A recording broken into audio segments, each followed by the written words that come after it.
Get into the first topic of the day. Right now, we're about to get into a gambling scandal that NBA has just discovered. Right, everybody that gambles on FanDuel, uh, uh, Underdog, whatever you use, whatever your mobile gambling app is, or if you go to Vegas or go to the casino and you bet there, we have just discovered that they are in fact cheating the books. You know what I'm saying? So like all those jokes that you see all over social media, oh man, my parlay didn't hit. They tracking. They already know. They know that I was supposed to hit this. He talking to they talking to Curry right now. Curry to go under 15. Like all the jokes we be making about our parlays are officially real. You feel me? Like it's officially real. And now I don't feel as stupid, bro. Let me tell y'all, before I jump into this, let me just say this. I had bet on Stephen Curry, right? To make 12 points. I kid you not, he had to make 12 points. I'm like, it's Stephen Curry. He dropping threes every left, right, which way. You feel me? Bro got in the game from first to second to third to fourth. He played all 4 quarters. Guess how many points he had, chat? Get RVO. Guess how many points Stephen Curry dropped for that parlay? He dropped 0 out of 15. He made no buckets and he played 4 quarters, bro. He played 4 quarters and had 0. Bro, you could look it up. It's a fact, bro. You can look it up. Curry had 0 points and played 4 quarters. I'm not saying he's a part of the gambling scandal, but you don't think that's crazy? No points. I wouldn't even like even if he made one, bro. Even if he made one bucket, I would be like, all right, cool. You feel me? I lost. A loss is a loss. Stephen Curry, the one that broke the 3-point high score, like you had 0 in 4 quarters, bro. Do better, nigga. New reaction to the gambling scandal rocking the NBA. I'm ashamed that those guys would put their families and their careers in jeopardy. Chauncey Billups, a Hall of Fame player and current coach of the Portland Trail Blazers, and Terry Rozier of the Miami Heat, both seen leaving court. They're among more than 30 people arrested, accused of running schemes that made millions by allegedly rigging sports bets and poker games. Billups and another former player, Damon Jones, are accused of working with the mafia, using their celebrity status to lure wealthy people to illegal poker games that were rigged. Everybody else at the poker. Like, where do you have to be? And I'm not asking for myself. I really don't. I'm really not FBI. I'm not trying to mess with y'all, bro. I'm not asking for myself. But my question is, where do you have to be to start doing business with the mafia? As a black man, that's kind of crazy. You get what I'm saying? Like, as a black man, where were you at to get into bed with mafia? That's hey, whatever. Game, from the dealer to the players, including the face cards, were in on the scam. The technology allegedly used in the scheme is like something out of Mission Impossible. The FBI says the suspects used special glasses and contact lenses that could read invisible markings on cards. Casino security expert Sal Piasante showed us some of the technology. I can't tell you what that top card is, but if I pop in contact lenses, or if I'm wearing my poker glasses, when you look at that card through that filter, you'll see what that card is. The FBI. Chat, we getting X-ray glasses and lenses. You know what I'm saying? Imagine having some X-ray glasses. You know what I'm saying? You see, you sitting in class and that fine shit teacher. You know what I'm saying? Hey, that's creepy. Is that creepy?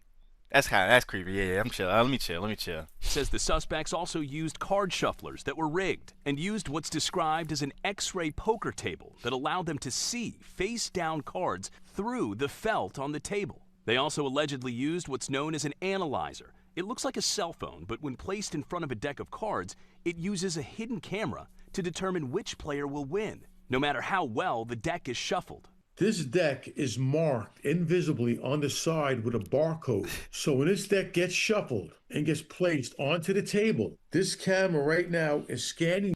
Bro, I kid you not. I think every math teacher, because Avenue just said, hey, last year my math teacher was elite, bro.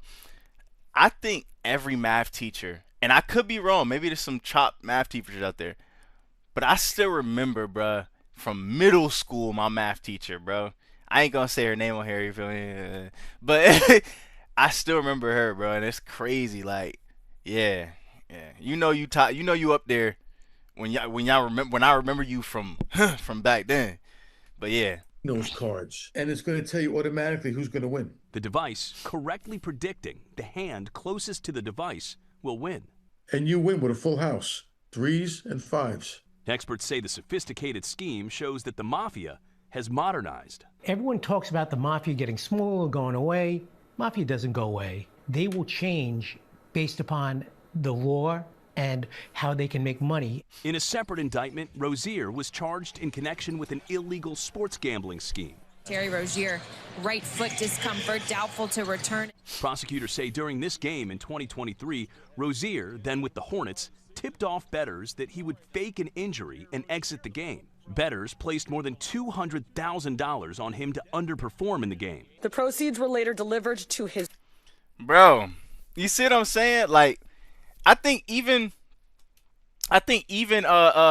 what's his name, bro? Even Harden was seen like on some BS, bro. What is his name? James Harden. Harden scored under, what was it? Under 20.5 or something like that. Bro. There it is. Prop bets. They know what I'm talking about, bruh.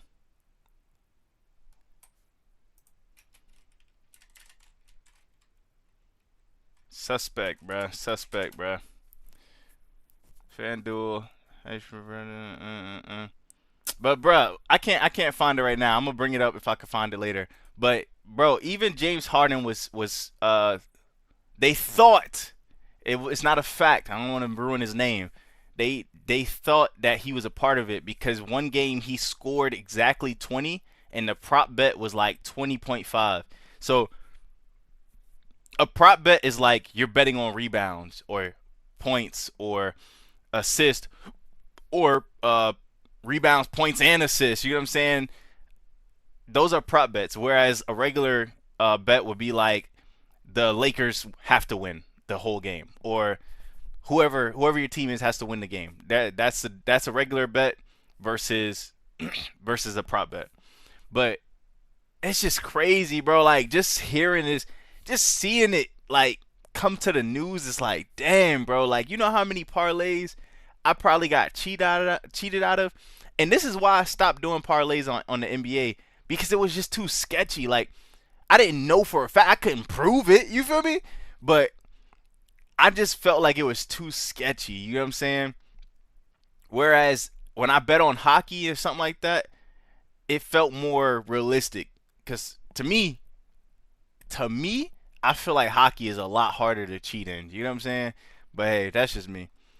His home, where the group counted their cash. Rozier and Billups deny the allegations, their lawyers vowing to fight in court. With both men making millions in salary with their teams, many are wondering what would have been their motive to get involved in such a scheme. How much more do you need? Especially if you know you get caught, you can do jail time, lose your career. You know, put a bad image on yourself or your family. We have to realize gambling is an addiction.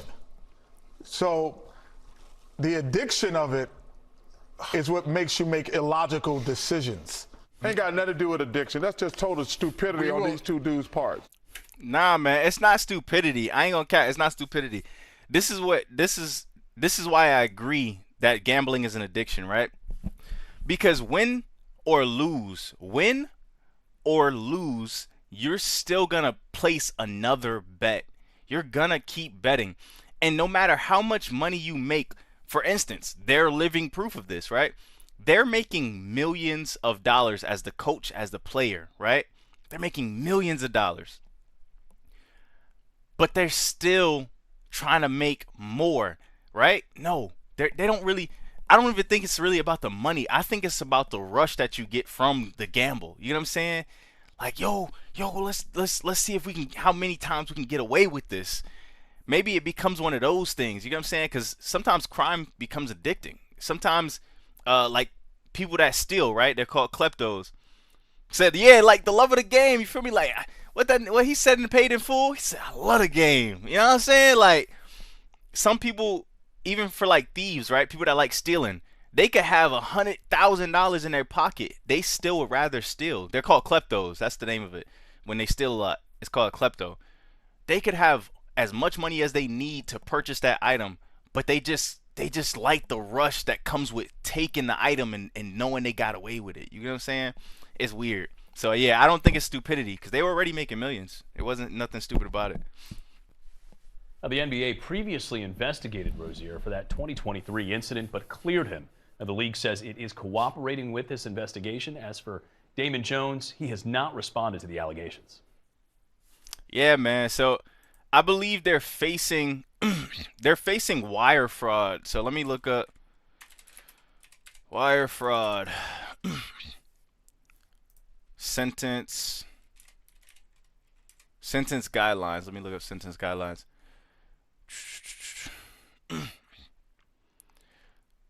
33 months. Oh, okay. Federal wire fraud is punishable by up to 20 years. So just wire fraud alone, they're facing up to 20 years, right? Then illegal gambling. Where is it? Punishment for illegal gambling. All right, so federal penalties for illegal gambling, business can lead up to 5 years in prison. All right, so they're facing anywhere from 5 to 25 years in prison. If they beat the allegations of the wire fraud thing, then they're only facing the 5 years for their illegal gambling. Dang, man, 25 years. I hope it was worth it. You feel me? Like I really hope it was worth it, especially with the fact that they're making so much money, man. But hey, I really wanted to cover this because one, I know I'm a parlay guy myself. You feel me? I hate losing, bro. I hate losing. And so when I seen this, I was like, yo. So it wasn't even really in my hands. I couldn't even really control that. Like they really out here. It just blew my mind, bro. Just knowing that the memes and stuff was real. Like, oh, they watching us. They probably knew that I bet on this person. They do. They actually do know that they're betting that you're betting on them to go over or under. Now it's up to them how they actually go about that. You feel me? If they want to go under, if more people, let me explain betting for people that don't bet. If more people are betting for you to go over the prop bet, then whoever bets for you to go under will win the most when you go under. So all I have to do is look at the bets that are already in, and if everybody's betting for me to go over 20 points, I'm gonna go 19, I'm gonna go 18, I'm gonna go 16, and now because the stats were so high for over, I'm about to double $100. Might come out with 300,000. You feel me? Like for $100 bet, you could come out with 300,000 just because the odds were that stacked against you. But because you're the player, of course you won. You feel me? It's crazy, bro. But let's move on to the next topic, brother. No more gambling for me. I'm good off of that. I was using FanDuel. What was I using? I was using Prize Picks. I seen so many people using it and sponsoring it, like Drewski, Kevin Hart, Ruby Rose. All these different people were sponsoring that Prize Pick stuff. And now I know all this gambling stuff is down the drain.